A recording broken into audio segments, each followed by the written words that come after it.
जय हिंद everyone. So welcome to waking classes. देखो, पूरा हफ्ता I use to teach you all. उसमें ना कोई मैं कमेंट का रिप्लाई करता हूँ, ना कोई एक्स्ट्रा बात करता हूँ, ना आपको कुछ गाइडेंस दे पाता हूँ। सिर्फ मेरा टारगेट होता है कि जो क्लासेस हैं 6 डेज में वो कंप्लीट हो जाएं, जो हमने टारगेट्स लिए होते हैं उस वीक के। ठीक है, तो मुझे ऐसा लगता है कि एक दिन ऐसा होना चाहिए जिसमें मैं आपको स्टडीज के साथ साथ और क्या रिक्वायरमेंट है तुम्हारी प्लानिंग में, जिसकी हेल्प से तुम इन एग्जाम्स को क्वालिफाई कर पाओ। तो वही के लिए मैं हर संडे को एक संडे स्पेशल सेशन लूंगा आपका। इवनिंग में वो सेशन होगा जिसमें तुम्हारे ही डाउट्स पूरे हफ्ते के मैं आपको बताऊंगा कहाँ पर आपने वो डाउट्स भेजना है, उसको हम संडे को क्लियर करेंगे। आज कुछ मैं ऐसे डाउट्स लेके आया हूं जो मुझे ज्यादातर बच्चे पूछते हैं और जो मुझे लगता है तुम्हें समझाने जरूरी है। तो ये सेशन आपकी जो टीचिंग वाली क्लासेस हैं उससे ज्यादा इंपॉर्टेंट इसको मानना, और इन सेशंस में जो जो चीजें मैं तुम्हें समझाऊंगा उनको भी अपनी लाइफ में लाना और एग्जाम्स आपके क्वालिफाई होते चलेंगे। ठीक है, सबसे पहले सबसे इंपॉर्टेंट डाउट जो एस्पिरेंट के माइंड में रहता है कि सर लेवल ऑफ कंपटीशन कितना है। ठीक है सर, हम जेकेएसएसबी के लिए प्रिपेयर कर रहे हैं, उसमें कंपटीशन कितना है। देखो, मैं आपको सिंपल क्लियर पिक्चर प्रोवाइड करूंगा। जितना आप सोचते हो ना कि जेके यूटी में कंपटीशन है, उतना जेके यूटी में कंपटीशन नहीं है। ठीक है, ये मैं कोई हवा में बात नहीं कर रहा। I am not a very बुड्ढा पर्सन। ठीक है, तुम में से काफी मेरे से बड़े होंगे। ठीक है, और ना ना ऐसा है कि मैंने बहुत देर पहले एग्जाम्स जो हैं वो दिए हैं। ठीक है, मैंने यूटी के एग्जाम्स भी क्वालिफाई किए हैं और सेंट्रल गवर्नमेंट के भी एग्जाम्स क्वालिफाई करे हैं। ठीक है, अब मैं अपनी वाहवाही नहीं कर रहा, मैं तुम्हें समझाने के लिए बता रहा हूँ। बट सेंटर में जो लेवल ऑफ कंपटीशन है वो क्वाइट फॉर बिग है देन और यूटी। ठीक है, तो कंपटीशन यूटी में काफी कम है। ठीक है, इतना मैं आपको क्लियर करता हूँ। बट हमें इशू कहाँ पर आता है भाई, हम पढ़ते नहीं है। हमारी दिक्कत यह है कि हम पढ़ेंगे नहीं। हम ये बात करेंगे भाई बहुत कंपटीशन है, नहीं। अगर तुम जो जो तुम्हारी एग्जाम डेट है तब तक दिन के 6-7 घंटे 7-8 घंटे सिंसियरली पढ़ो, अगर तुम्हारा पेपर नहीं निकले ना तो मेरा नाम बदल देना। ठीक है, तो भाई मैं यही बोल रहा हूँ कि कंपटीशन जो है वो नहीं है इतना। कंपटीशन हम खुद अपने लिए बना रहे हैं। क्यों बना रहे हैं? क्योंकि हम पढ़ ही नहीं रहे।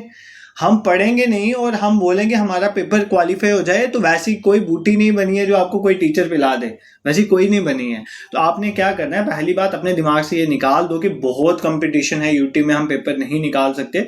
देखो, मैं भी ये मानता हूँ कि लक फैक्टर भी काम करता है, बट आपको पहले खुद तो पूरा रेडी होना है ना एग्जाम निकालने के लिए। आप खुद ही नहीं रेडी हो तो फिर दिक्कत हो जाएगी। तो पहला अपने दिमाग से ये लेवल ऑफ कंपटीशन वाला जो एंगल है कि बहुत कंपटीशन है, ये निकाल दो। इतना ज्यादा कंपटीशन नहीं। ठीक है, दूसरा, कई बच्चों के मुझे मैसेजेस आते हैं कि सर हमारा एग्जाम में अब बहुत कम टाइम है, इतने एग्जाम में हो सकता है कि नहीं हो सकता। मानो मैंने स्ट्रेटेजी वीडियो डाली थी, उसके नीचे किसी ने कहा कि 3 महीने में अब नहीं हो सकता। ट्रस्ट मी, तुम्हारा एफए का एग्जाम सबसे पहले है, जेकेपीएसआई है, जेकेपी कांस्टेबल उसके बाद एग्जाम है, और भी एग्जाम्स हैं इन फ्यूचर। इनफैक्ट सबसे पहले जो एफए एग्जाम है ना, उसमें भी अभी इतना टाइम है कि अगर आप सिंसियरली पढ़ोगे, इस टाइम को सिंसियरली यूटिलाइज करोगे, तो आप एफए का एग्जाम भी निकाल सकते हो। इतना टाइम अभी है। तो बिल्कुल, अगर आप 3 महीने लगा के देख लो, 3 महीने ना आपके पास, 3 महीने पूरे लगा के देख लो, अगर तुम्हारा पेपर नहीं निकले तो बताना। बट हम नहीं लगाएंगे। तो ये भी जो आपका डाउट है कि हमारे पास टाइम कम है, ये भी रेलिवेंट डाउट में नहीं मानता, क्योंकि आपके पास टाइम भी है। और दूसरा जो आपके दिमाग में चलता है कि जम्मू कश्मीर में बहुत ज़्यादा कंपटीशन है, ये भी मैं रेलिवेंट पॉइंट नहीं मानता, क्योंकि जम्मू कश्मीर में उतना ज़्यादा कंपटीशन नहीं है जितना सेंटर लेवल पे है। तो आप जम्मू कश्मीर के लिए एग्जाम्स में इजिली प्रिपेयर कर सकते हैं। ठीक है, तीसरा जो मेरी प्रॉपर गाइडेंस आपके लिए है कि देखो, हमें अपनी स्ट्रेटेजी रखनी है। ठीक है, अपनी स्ट्रेटेजी रखने का मतलब है, मतलब थोड़ा ना ऐसा भेड़ चाल की तरह मत चल लिया करो। मतलब जैसे कोई चल रहा है तो सारे वहीं पे चल दिए। ठीक है, भेड़ चाल वाले सिस्टम पे मतलब बहुत कम चांसेस होते हैं। थोड़ा अपना यूनिक रखो। यूनिक रखने का मतलब मैं क्या समझाऊं, जैसे मानो 1-2 एग्जाम में कंप्यूटर थोड़ा टफ आया, ठीक है, माना टफ है, अब तुम क्या अब 3 महीने से कंप्यूटर ही पढ़ते रहोगे? अगर तुम्हारे सिलेबस में कंप्यूटर है ही 10 मार्क्स का है, तो वो तुम्हें 120 में से बाकी 110 नंबर थोड़ी देगा भाई। बाकी कहाँ से लाओगे? तो मतलब ऐसा नहीं है कि कंप्यूटर टफ है तो आप लगने पड़ गए कंप्यूटर ही पढ़ेंगे, कंप्यूटर ही पढ़ेंगे, कंप्यूटर ही पढ़ेंगे। ऐसा नहीं करना है। तुम्हारी अपनी प्लानिंग होनी चाहिए। उसमें जो वो पोर्शन है जो अभी टफ आ रहा है, या कुछ और भी इश्यूज हैं, और भी हो सकता है, मैं कंप्यूटर की तो एग्जांपल ले रहा हूँ, उसको उस एग्जाम में कितनी रेलिवेंट है उतना ही अपने सिर पे चढ़ाना है, उससे ज्यादा नहीं चढ़ाना है, ठीक है। तो मतलब अपनी स्ट्रेटेजी रखो, ऐसे भेड़ चाल की तरह मत चल दिया करो, ठीक है। तो यही दिक्कत होती है कि जब आपकी अपनी स्ट्रेटेजी नहीं होती, अपनी प्लानिंग नहीं होती, मानो आज कुछ देख लिया, कल आज ही शाम को कुछ और आ गया, वो भी देख लिया, कुछ ये चल गया, कुछ वो चल गया, तो मतलब सब कुछ ऐसे पैरेलली चलाओगे तो नहीं होगा, फिर ये भी दिक्कत होगी, ठीक है। मानो आप जो सब्जेक्ट्स पढ़ रहे हो उसके रेलिवेंस आप वीडियो देखो, अपने अकॉर्डिंगली चैनल्स को यूज करो, अपने अकॉर्डिंगली कोर्सेज को यूज करो, ना कि उनके अकॉर्डिंगली तुम चल रहे हो और लास्ट 3 महीने का पता चले तुम्हें कुछ आइडिया ही नहीं है क्या करना है क्या नहीं करना है। तो इस पे भी थोड़ा आप ध्यान दोगे, ठीक है। और इंपॉर्टेंट चीज मैं आपको बताऊं कि जेकेएसएसबी में प्रीवियस ईयर क्वेश्चंस रिपीट होते हैं, ये ट्रेंड है जेकेएसएसबी का। तो जेकेएसएसबी के 2025 और 26 के पीवाईक्यूज तुम लगाओगे हर एक सब्जेक्ट के, ठीक है, हर एक पोर्शन के। क्यों? एक तो पीवाईक्यूज डायरेक्टली रिपीट होते हैं और सेकंड, अगर कोई पीवाईक्यू रिपीट नहीं होता, थीम्स रिपीट होती हैं। क्या रिपीट होती हैं? थीम्स रिपीट होती हैं।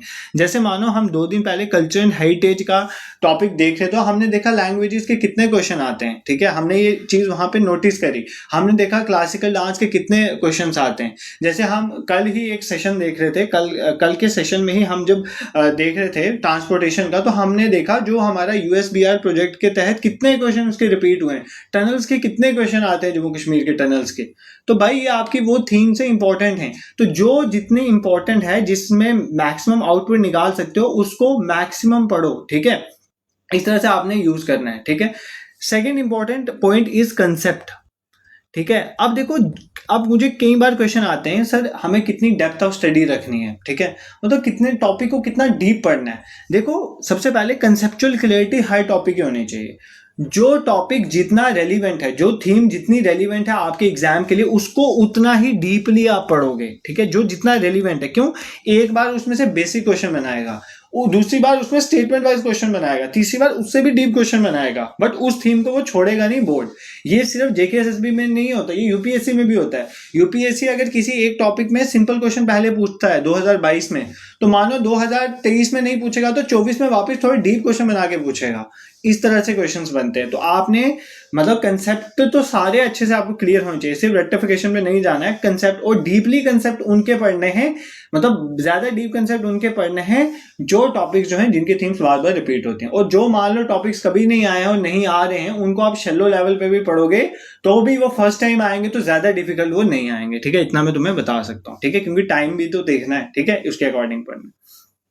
देखो अब कितना कौन से इंपॉर्टेंट हैं, इसके लिए वापस पीवाईक्यूज की रेलेवेंस आ गई। तो पीवाईक्यूज आपके लिए एनालाइज करना इज इंपॉर्टेंट, ठीक है। अब कुछ क्वेश्चन के बच्चों के मेरे को डाउट्स आते हैं, सर मॉक टेस्ट हम सर कितने लगाएं, सर हमें 300 मॉक टेस्ट लगा दें, 250 मॉक टेस्ट लगा दें, इतने मॉक टेस्ट। भाई तुम्हारा पर्सनल टेक है, बट मैं सच बोलूं इतने मॉक टेस्ट लगाने की जरूरत नहीं है। तुम्हें करना क्या होता है, देखो मानो कोई सब्जेक्ट्स हैं जो प्रैक्टिस वाले होते हैं, जैसे मान लो आपका क्वांट है, रीजनिंग है, मैथ्स है, मानो स्टैट्स के भी कुछ क्वेश्चंस होंगे, अकाउंटेंसी के मानो न्यूमेरिकल्स हैं, ठीक है, ये सब्जेक्ट्स होते हैं प्रैक्टिस वाले, इन पे मॉक ज्यादा लगाओ। अब मानो कुछ ऐसे टॉपिक हैं जैसे जीके वगैरह टॉपिक्स हैं, इसमें मॉक्स ज्यादा लगाने से बेटर है तुम पहले तो उसको डीपली पढ़ो, ठीक है, मैं तुम्हें सही सजेशन देता हूं, पहले तो तुम उस टॉपिक को डीपली पढ़ो, अच्छे से पढ़ो, ताकि उसके तुम्हारे क्वेश्चन बने। फिर जिस पैटर्न पे तुम्हारा बोर्ड जिसका तुम एग्जाम दे रहे हो वो अब क्वेश्चन पूछा है, उस पैटर्न के क्वेश्चन सॉल्व करो। आप 5 से 6 मॉक लगाओगे ना इन सब्जेक्ट्स पे भी, तो भी कोई इश्यू नहीं है, ठीक है। और 3 से 4 फुल लेंथ मॉक टेस्ट लगा देना, उससे क्या होता है, आपको फाइनल प्रैक्टिस मिलती है एग्जाम से पहले, ठीक है, आपको थोड़ा कॉन्फिडेंस आता है। और कोई भी एग्जाम का जो आपने मॉक देना है वो exam oriented mock test, exam oriented कहने का मतलब जिस पैटर्न पे आपका अभी जेकेएसएसबी चल रहा है उसके मॉक देना, ऐसे नहीं, ठीक है। और दूसरा, किसी भी एग्जाम के मॉक को देखकर आपने वो डिप्रेशन में नहीं चल जाना कि मेरे इस मॉक में मार्क्स कम आ रहे हैं। कई बच्चे मुझे मैसेजेस करते हैं कि सर मेरे इतने 50 मार्क्स आ रहे हैं, 60 मार्क्स आ रहे हैं, ये हो जाएगा वो हो जाएगा, सर मैं नहीं कर पा रहा हूँ, मैं नहीं कर पा। भाई सिर्फ मॉक जो लगाने हैं उसे अपनी प्रैक्टिस के लिए लगाने, उसमें से अगर आपके कोई पढ़े हुए में से नहीं आ रहा है तो आपको दिक्कत है, बट इररिलेवेंट अगर मॉक है तो उसके नंबर से तुम्हें डिप्रेशन नहीं होना चाहिए, ठीक है। इन चीजों का तुम ध्यान रखोगे, ठीक है। और क्या चीजें जो है हम ध्यान में रखेंगे अपने एग्जाम से पहले, देखो आपको ना एक प्रॉपर प्लान के साथ चलना है, ठीक है। मैंने पहले भी समझाया, मैं वापस इस पे एम्फेसाइज कर रहा हूं। मानो मैंने जेकेपी कांस्टेबल, जेकेपी एसआई और एफए के लिए, तीनों के लिए एक एक स्ट्रेटेजी वीडियो शेयर करी है। उस स्ट्रेटेजी वीडियो को आप देखो, ठीक है, वो आपको यूट्यूब मिल जाएगी, 1 हफ्ता पहले ही आई है, उनको देखो और उनको अपनी जरूरत के अकॉर्डिंग उसको चेंज करना है, अपनी स्ट्रेंथ के अकॉर्डिंग, ठीक है। वहां पे मैंने आपको स्कोप दे दिया, मानो इसमें से कोई पोर्शन आप मॉर्निंग में रखो, कोई इवनिंग में रखो, स्कोप आपको मैंने दिए हैं। स्कोप इसीलिए दिए हैं क्योंकि आप उस स्ट्रेटेजी को अपनी स्ट्रेंथ के अकॉर्डिंग करो और फिर उसको फॉलो करो। द मेन दिक्कत वी हैव इज कि हम फॉलो नहीं करते हैं भाई, यही तो प्रॉब्लम है। हम लोग फॉलो नहीं करते हैं, हम लोग बातें करते हैं, हम लोग बातें करते हैं। हम आप लोग पता क्या करते हो, आप मुझे कमेंट सेक्शन में या मुझे मैसेजेस में कभी बोलते हो कि सर ये सीरीज स्टार्ट कर दो, इसमें हमें ये है, और जब वो सीरीज स्टार्ट होती है 5 दिन तुम दबा दबा आते हो, अच्छे से पढ़ते हो, छठे दिन तुम्हारी बस हो जाती है।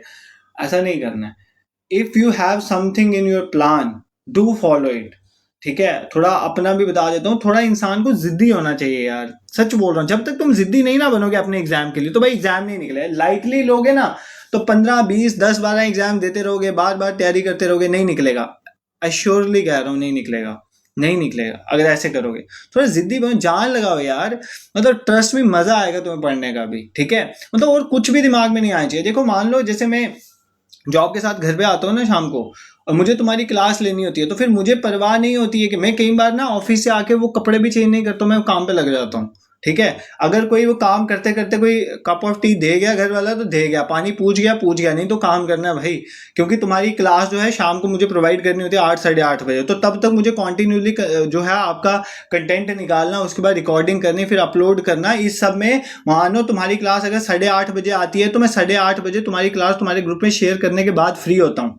उसके बाद तुम्हारी इंस्टाग्राम में अगर कोई रील बनानी, मानो जैसे मैंने बाहू फोर्ट पे बनाई, धनीदार फोर्ट पे बनाई, या और कल परसों भी कोई रील्स आएंगे इंपॉर्टेंट एग्जाम ओरिएंटेड, तो वो बनानी है। आपके एमसीक्यूज निकालने हैं फॉर इंस्टाग्राम, आपके मॉक टेस्ट के क्वेश्चन निकालने हैं, आपके मान लो और भी कुछ जो आपके डाउट्स होते हैं कई बार मैं क्लियर कर लेता हूँ, ठीक है। तो ये सारी चीजें करता हूँ ना, ये तभी होती है कि जब एक अंदर जिद होती है काम को करने की, अदरवाइज नहीं। और कोई रीजन नहीं तुम्हें इतने देर के लिए होल्ड कर सकता है, तुम तीसरे दिन बीमार हो जाओ अगर ये सब करो तो मतलब मेरा कहने का मतलब है कि भाई ये थोड़े जिद्दी बनो ना, अपने नेचर में जिद्दीनेस होनी चाहिए। काम के लिए जिद होनी चाहिए, बाकी चीजों के लिए जिद नहीं बोल रहा, मांगने वाली चीजों की जिद नहीं होनी चाहिए, मुझे ये चाहिए चाहिए वाला वैसा नेचर नहीं बोल रहा, बट अपने काम के लिए तो जिद होनी चाहिए ना। तो ये थोड़ा ये चीजें अपने अंदर लाओ। किन किन चीजों पे मैंने एम्फेसाइज किया, एक तो सबसे पहले कंपटीशन जम्मू कश्मीर में इतना नहीं है जितना तुमने बना दिया है। देखो तुम, हमें पता होता है, कोई भी अगर पढ़ा रहा होता है उसको पता होता है किस लेवल का कंपटीशन यहाँ पर, और मेरे को पढ़ाने से क्या पता चलता है, मैं खुद ही आपके कंपटीशन में हूँ, ठीक है। पिछले साल तक तो मैं पेपर धड़ाधड़ दे रहा था और हो भी रहे थे, ठीक है। तो मतलब मैं इतना बुजुर्ग तो हूँ नहीं, तो मुझे पता है कितना कंपटीशन है।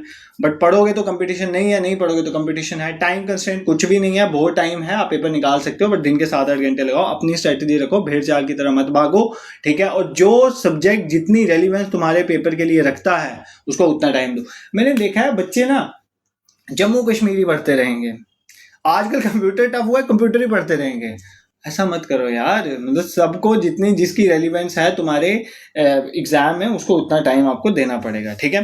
तो PYQs are the themes, PYQs पे फोकस करो। देखो जैसे PYQ सेशन जो है 3 दिन से आपको अपलोड हो रहे हैं। फ्रीडम स्ट्रगल पे आया, उसके बाद जो है हमने ट्रांसपोर्टेशन एंड कम्युनिकेशन पे सेशन लिया, हेरिटेज कल्चर पे लिया, और आने वाले दिनों पे बाकी रिवर्स लेक सारे जीके क्या कंप्यूटर का सभी सब्जेक्ट्स के आएंगे, तो इस पर थोड़ा टाइम दो। कंसेप्ट को डीपली पढ़ो, जो एग्जाम में आने बार बार आने वाली चीजें उनको एक्स्ट्रा डीप पढ़ो, बाकी को थोड़ा शेलो भी रख सकते हो, ऐसे करो उनको, ठीक है। मॉक भी उतने ज्यादा मत दो, but exam oriented mock test दो जितने देने, इन चीजों पे फोकस करो और प्रॉपर अपना प्लान बनाओ। एक स्ट्रेटेजी रखो, उस स्ट्रेटेजी को फॉलो करो, उस स्ट्रेटेजी के अकॉर्डिंग सोर्सेज को यूज करो। You have ample of sources available, मतलब अब सोर्सेज बहुत ज्यादा, उसमें छांटना मुश्किल हो गया है, ठीक है। अब वो कोर्सेज वोर्सेज लेने वाले टाइम, अब यूट्यूब में इतना सोर्स है कि तुम उसमें से भी आराम से पेपर निकाल सकते हो, बट उसमें से छांटना इज इंपॉर्टेंट, ठीक है। बाकी थोड़ा तो जिद्दी इज वेरी इंपॉर्टेंट, थोड़ा जिद्दी होना चाहिए काम के लिए, थोड़ा मतलब कहने का मतलब डिसिप्लिन होना सीखो यार। अरे बिना डिसिप्लिन हुए पेपर नहीं निकल सकता। मोटिवेशन आज है, अभी है, आधे घंटे के बाद नहीं है, तो डिसिप्लिन होगा। मानो आज आप मोटिवेटेड नहीं हो, थोड़ा बीमार हो, तो फिर भी यार तो 4-5 घंटे लगाओ, मजा आए, काम करने का भी मजा आता है, ऐसे पढ़ने का भी मजा आएगा, ठीक है। तो बाकी I am with you all, ठीक है। आर यू विद मी और नॉट, ये तो मुझे कमेंट सेक्शन में बता देना। आई एम विद यू, ठीक है। चाहे वो PYQ सेशंस हो वो यूट्यूब में आ रहे हैं, चाहे वो मैराथन सेशंस हो वो भी आ रहे हैं और आएंगे, ठीक है। चाहे वो इंस्टा में डेली शाम को आपको MCQ मिले तो आप वो भी जाके देख सकते हो। अवेकनिंग क्लासेस इंस्टा में जाके सर्च करना है तो आपको डेली शाम को वहां पे आप जाके MCQ प्रैक्टिस कर सकते हो। वहां पर जो भी जम्मू कश्मीर की इंपॉर्टेंट टूरिस्ट प्लेसेस हैं उसके रिलेटेड और इंपॉर्टेंट इवेंट्स के रिलेटेड रील भी आती है, वो भी आप देख सकते हो। तुम्हारे दिमाग में चीजें बैठ जाती हैं। बाकी exam oriented mock test practice करने हो तो awakeningclasses.in गूगल में लिखना तो आपको जो है हमारी वेबसाइट मिल जाएगी। और विद इन अ वीक ये जो awakeningclasses.in है ना, ये आपको प्ले स्टोर में मैं अवेलेबल करवा दूंगा। ऐप मेरी ऑलमोस्ट कंप्लीटेड है, I am working on it, ये भी कंप्लीट हो जाएगा, ठीक है, ये भी मिल जाएगी। बाकी यार सब कुछ आपके एग्जाम ओरिएंटेड MCQ का रिविजन सेशन सब कुछ आ रहा है, उनको यूज करो। तो यही तो आई एम विद यू है, और क्या तुम्हारे साथ बैठूंगा थोड़ी हर लाइब्रेरी में आके, तुम्हें खुद ही पढ़ना है यार। तो बाकी अच्छे से पढ़ो। और इंपॉर्टेंट चीज, जो भी तुम्हें डाउट आते हैं ना स्टडी रिलेटेड डाउट्स आते हैं, या तुम डाउट हो, डिप्रेशन हो रहा है, कंफ्यूजन हो रहा है, कुछ भी डाउट्स हैं, तो एक नंबर शेयर करता हूँ, इस पर तुम अपने डाउट्स लिख सकते हो, 9622676485। इस पे सिर्फ व्हाट्सएप ही होगा और व्हाट्सएप पे सिर्फ मैसेज ही करना, कॉल वॉल नहीं पिक होगी, ठीक है। तो आप इस पे अपने सारे डाउट्स लिख देना। इस डाउट्स को क्लियर, अब हम जो आपके इंपॉर्टेंट रेलिवेंट डाउट होंगे अब हम नेक्स्ट संडे स्पेशल सेशन में उसको कवर करेंगे। तो अगर तुम्हें ये मेरा आइडिया पसंद आया हो संडे स्पेशल सेशन वाला, तो मुझे बताना, हम हर संडे को एक स्पेशल सेशन लेके जो भी आपके within the week doubts होंगे उनके संडे स्पेशल। और मैं एश्योरेंस के साथ कहता हूँ जो भी डाउट्स होंगे ना वो हर एक बच्चे का कहीं ना कहीं उसमें से कोई डाउट रिलेट हो जाएगा और तुम्हारी सारी कंफ्यूजन जो है क्लियर हो जाएंगी। सो जय Hind. Do subscribe this YouTube channel if you like my way of teaching and guidance, and do study. You are studying for yourself, ठीक है, अपने लिए पढ़ रहे हो भाई। देखो यार तुम्हें सिंपल एक कंसेप्ट समझा दो, गवर्नमेंट जॉब की रेलिवेंस भी है यार। ऐसा नहीं है कि जैसे मानो अभी मैं पीछे आप सबको मैंने बताया था कि मैं बीमार हुआ, 1 महीना में बीमार रहा, ऑफ रहा ऑफिस से, मुझे टेंशन थोड़ी है महीने के बाद मेरी सैलरी क्रेडिट हुई है ना अकाउंट में। तो ऐसी टाइम्स के लिए गवर्नमेंट जॉब इज इंपॉर्टेंट। और गवर्नमेंट जॉब लेना कोई डिफिकल्ट टास्क नहीं है। मैं ये भी मानता हूँ कि प्राइवेट सेक्टर में बंदा गवर्नमेंट जॉब से ज्यादा कमा सकता है, ठीक है, अगर उसको सिर्फ मनी ही इंपॉर्टेंट है। बट अगर तुम किसी काम के लिए लगे हो, गवर्नमेंट जॉब लेने के लिए तुम अभी लगे हो, तो भाई कोशिश तो करो ना उसके लिए। बाकी नहीं लगे तो बहुत जॉब्स हैं, बहुत कुछ है यार आज के टाइम पे, बट जिसके लिए टाइम दे रहे हो उसको 100% आपको देना चाहिए। This it for today. Thank you so much for watching.